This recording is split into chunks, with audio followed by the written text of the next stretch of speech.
All right, ladies and gentlemen, we just finished talking about the characteristics of money. Now we're going to talk about some of the functions, the roles that money plays. You are very familiar with these things. You use money on an almost daily basis, but you're not necessarily familiar with the terminology, so I'm going to help you out here a little bit.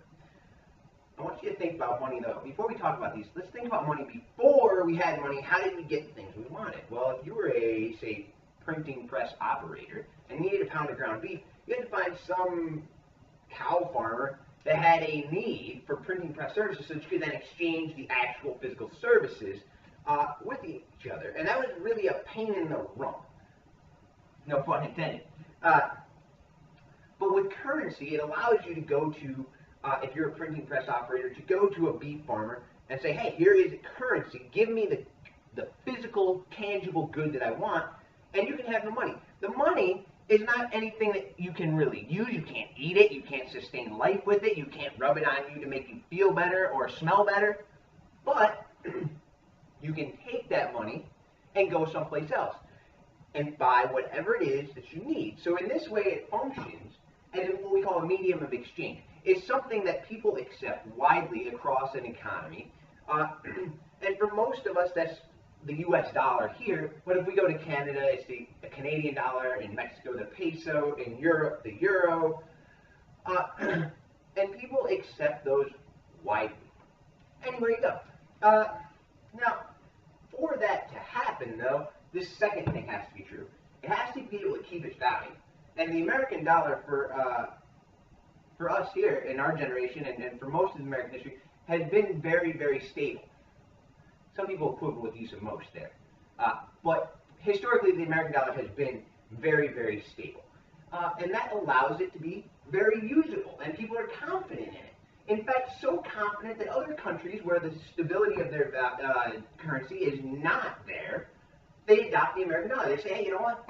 Our currency stinks. It fluctuates in value all the time. We don't know what it's worth. Let's just use American dollars. They're very stable. Other stories about this, in a country like Zimbabwe a couple years ago, they had hyperinflation. Hyperinflation means that the value of the dollar did what? It went down. So they had like $1 million bill that bought you virtually nothing. So it did not keep its value. It wasn't an effective form of currency. Now,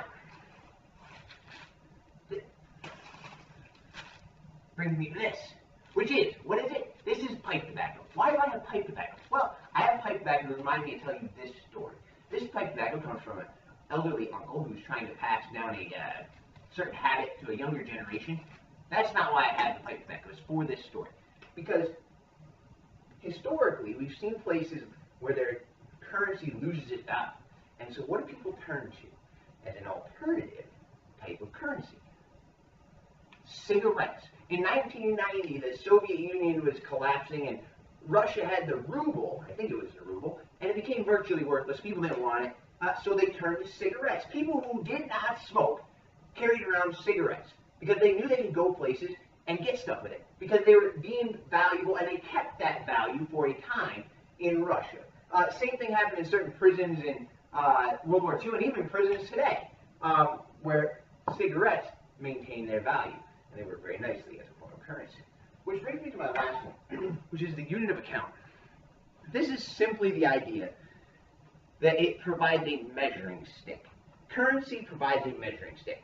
Just like a ruler, just like a gallon, just like a beaker with milliliters, it provides a measure of how much things are worth. Without a stable currency, how much, you wouldn't be able to judge things. For example, let's say a pair of shoes. There's a distinct difference between a $20 pair of shoes and a $100 pair of shoes.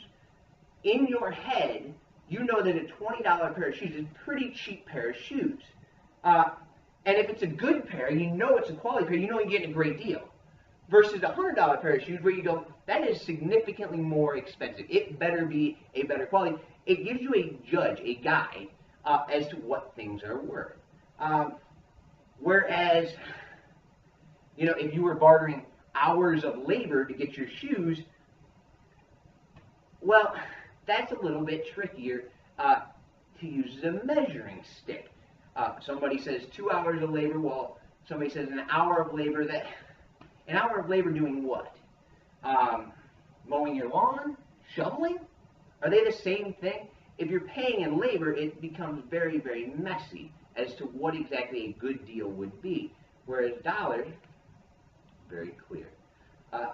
If you're interested and you think, Mr. Sutton, you rattled on for 5 minutes and didn't talk about squat that I cared about, 232, 234 talks about these a little bit more. Have a good evening.